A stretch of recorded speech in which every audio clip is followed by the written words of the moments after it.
Hey there and good morning. I hope you guys are having an awesome morning. Today we're going to finish up our topic on Jonah. Some of you have seen me before on Friday mornings for Jennifer. I'm Trudy. I've known Jennifer pretty much my whole life, and she has been a good family friend ever since. She and I, we talk almost every week. Sometimes, life gets in the way.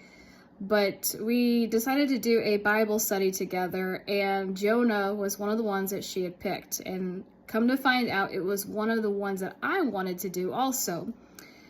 There's this app called Right Now Media, which I highly recommend anybody checking out. It's for any ages, and they have Bible studies. So you could pick a book of the Bible and just focus on that for a whole month or however long you'd like to. And it was funny because I had actually saved that as one of my books in the Bible that I wanted to do. So she and I, we both read it together, and we both follow these two studies that are on this app and compare notes. And so today I'm going to talk to you a little bit about what I got out of it, and hopefully it brings something to you guys as well. Growing up, I came from a background of a Christian home where my parents took us to church every Sunday, every VBS, you name it, we were in church. I never had a moment where I didn't like to go to church. We had great Sunday school teachers. They always taught us Bible stories, and this was one of them. When we would hear this story, we always knew the story as this man who was told to do something by God. He didn't do what he was told to do, and he gets swallowed up by a big whale, and it was a happy ending at the end. But the main lesson was you're supposed to do what God tells you to do in the time he tells you to do it, or there's going to be a consequence. Little did I know, as we started studying this, there is a whole lot more to this Bible story than that little story you hear as a kid. And I'm going to point some of those things out today, and I apologize if I get a little bit wordy, but I feel like this is some things that people need to hear. So the first part of the chapter, in chapter 1, God tells Jonah to go to Nineveh and preach to these group of people and tell him about his word and his love and who he truly is.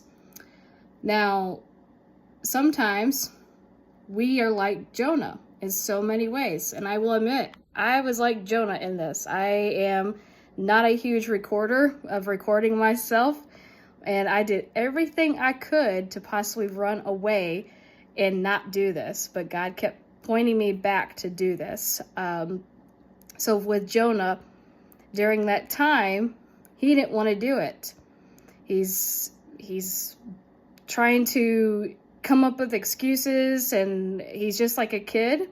When you're a parent, you tell that child, hey, go clean your room, and they turn the other way and go play something that they're not supposed to be doing. He's exactly doing this here.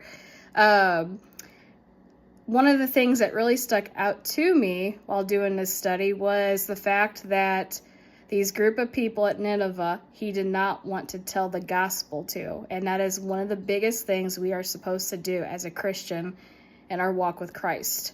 To me, as growing up, I have seen where people have different groups of people that they want to be with, or they judge people, or they just, have other reasons of why they don't want to do something. And with this particular verse, where it talks about him going and he's running away and he doesn't want to, it tells me we are like that in so many ways. We have groups of people who we just want to tell the gospel to, whether they are, our friends, or if they're somebody who's maybe has different beliefs or opinions. Sometimes we get into this judging thing. Oh, I'm not going to talk to this person because they don't believe a certain way I do. Or we get into, I don't like them. They made me mad, so I'm not going to tell them about church or invite them to church or show them love like Christ would. And that really stuck out to me in this. And we see that a lot, and it continues to grow each year as we go on. The other thing was, as we go through this chapter, we see that he is on a boat with a group of people who believe in different gods. And which is funny because he's supposed to go to Nineveh and he's supposed to tell that group of people about his God, but he's on this boat and he's totally sinned against God of not listening to him, but what we're supposed to do. And the storm comes and we all know what happens on the boat. But the thing that struck me was here he is on this boat and he knows he sins and he's not doing anything about it while he's on the boat just yet. But the group of men that are with him, they see this and they eventually call out to his God. So to me, that tells me no matter what we do in life, whether we sin or we do something good, we are an example by everybody or for everybody. And what we do can be a big influence on somebody else, especially in this case. Here he has sinned and he has shown these men, hey, you need to do something about this. And so finally, we know he gets thrown overboard and he gets swallowed up by this big fish that we always assumed it was a big whale. And he's sitting in this whale, and the one thing in chapter 2 that it talks about is he cries out to God. Now, when I read this chapter, I'm experiencing this now in my life with my children. I'm a newer mom, so I can really, go with this here.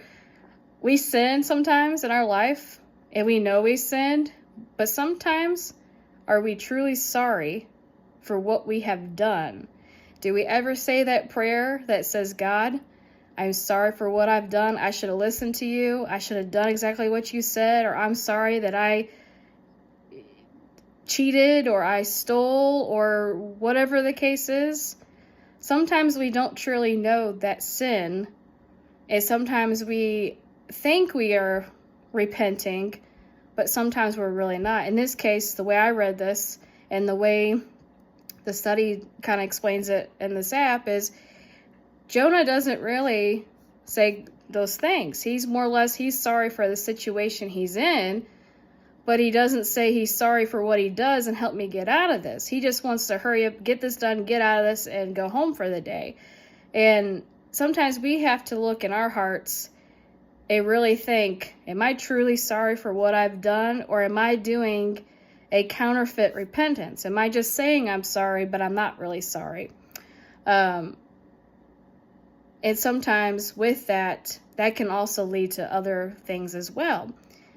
The next thing was in chapter 3, he finally goes and God's patient with him through this whole process, obviously, and God gets him out of that fish, but Jonah goes and he does what he's supposed to do.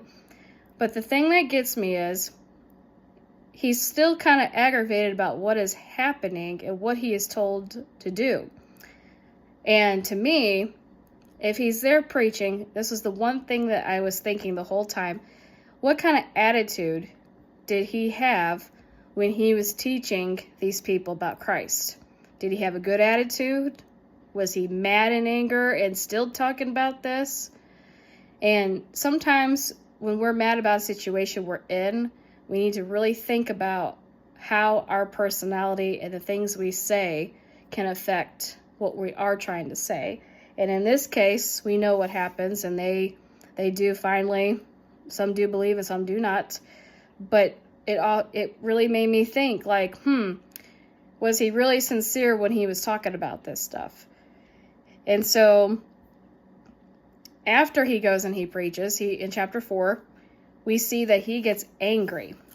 And he's angry and he's taking out his frustration at God. And to me, that's one of the biggest things we are not supposed to have.